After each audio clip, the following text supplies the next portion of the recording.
Hello everyone, इस video में हम कक्षा 6 की हिंदी की कार्यपत्रिका नंबर 88A करेंगे।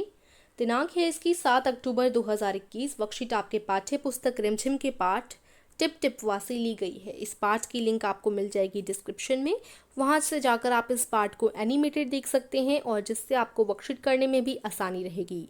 ठीक है, तो चलिए शुरू करते हैं। उससे पहले अगर आपने अभी तक हमारे चैनल को सब्सक्राइब नहीं किया तो ज़रूर कर लीजिएगा। नमस्ते प्यारे बच्चों, आशा करते हैं कि आप सभी स्वस्थ और खुश होंगे। बच्चों, आपने पाठ टिप टिप वा पढ़ा, मज़ेदार लगा ना? अब आप जरा पाठ में दादी द्वारा कहे गए इस वाक्य पर ध्यान दीजिए। न शेरवा के डर न भगवा के डर, डर ता डर टिप टिपवा के डर।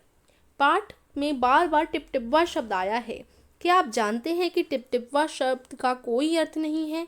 यह तो बारिश के पानी के टपकने की आवाज़ टप टप है। कुछ शब्द ऐसे होते हैं जिनका कोई अर्थ होता है और कुछ शब्द ऐसे होते हैं जिनका कोई अर्थ ही नहीं होता। अर्थ के आधार पर शब्द दो प्रकार के होते हैं। सार्थक शब्द जिनका अर्थ होता है जैसे किताब, दीवार, बगीचा, शेर आदि, और निरर्थक शब्द जिनका कोई अर्थ नहीं होता है और ये अधिकतर सार्थक शब्दों के साथ प्रयोग होते हैं जैसे खटर पटर, पानी वानी, रोटी वोटी आदि। आपने देखा होगा रोटी वोटी, तो रोटी वोटी में क्या है? रोटी ज़्यादा बोलते हैं ना, रोटी वोटी खा ले, तो रोटी रोटी तो हमारा सार्थक शब्द है क्योंकि रोटी का अर्थ है। वोटी का कोई भी अर्थ नहीं है, तो ये हमारा निरर्थक शब्द है। इसी प्रकार से कपड़े शपड़े, या फिर हम किसी और एग्जाम्पल को ले लेते हैं, पानी वानी पी लो, है ना? तो पानी वानी, ठीक है, तो पानी का कोई अर्थ नहीं, सॉरी, पानी का अर्थ होता है, वानी का अर्थ नहीं होता। इसी प्रकार से अगर हम ले खाना शाना, खाना वाना बोलते हैं ज़्यादातर, खाना वाना खा लो, ठीक है, तो खाना वाना। अब इसमें देखो, खाना सार्थक शब्द है क्योंकि खाने का अर्थ है, और सार्थक शब्द के साथ प्रयोग में हमेशा जो है ज़्यादातर क्या आते हैं? निरर्थक शब्द आते हैं। वाना का कोई भी अर्थ नहीं है, लेकिन वाना एक सार्थक शब्द के साथ लग रहा है। वाना एक निरर्थक शब्द है क्योंकि इसका कोई भी अर्थ नहीं है। ठीक है, तो जो निरर्थक शब्द होते हैं वो ऐसे सार्थक शब्दों के साथ लग जाते हैं। यही इसमें आपको बता रखा है। तो प्रश्न एक है, नीचे लिखे गए वाक्यों में से निरर्थक शब्द छाटिए और सामने दी गई खाली जगह में लिखिए। आप चाय शाय पी कर जाना, तो यहाँ पर शाय का कोई अर्थ नहीं है, तो हम यहाँ पर शाय लिखेंगे। उसके बाद अगला है, आलतू फालतू बात मत किया करो। सो यहाँ पर आलतू फालतू, सो यहाँ आलतू जो है उसका कोई अर्थ नहीं है, फालतू का जो है अर्थ होता है, सो आलतू यहाँ पर आ जाएगा। उसके बाद कोई बहाना वहाना नहीं चलेगा, तो बहाना वहाना का कोई अर्थ नहीं है, बहाना का अर्थ है, बहाना के साथ हम वहाना लगा देते हैं, तो वहाना इधर आ जाएगा, ये एक निरर्थक शब्द है।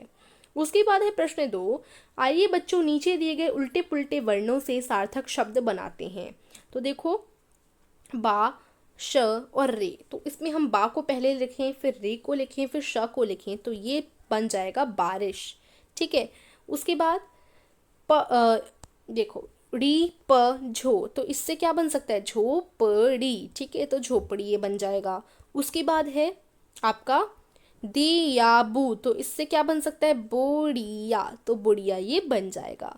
ठीक है, अब देखो, ये जो आपसे प्रश्न पूछा गया ना, प्रश्न आइए बच्चों नीचे दिए गए उल्टे फुल्टे वर्णों से सार्थक शब्द बनाते हैं, इसमें भी जो है उल्टे के साथ फुल्टे का प्रयोग किया गया है। इस फुल्टे का कोई अर्थ नहीं होता है।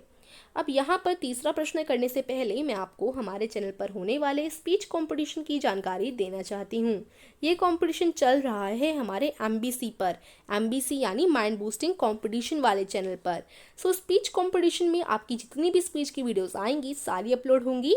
यानी जो आप कहते हैं कि मैम हमारी वीडियो अपलोड नहीं हुई, सो ऐसा कुछ नहीं होगा, इस बार सबकी वीडियोस अपलोड की जाएंगी एंड इसमें आपके 10 विनर्स चुने जाएंगे और 10 को इनाम दिए जाएंगे।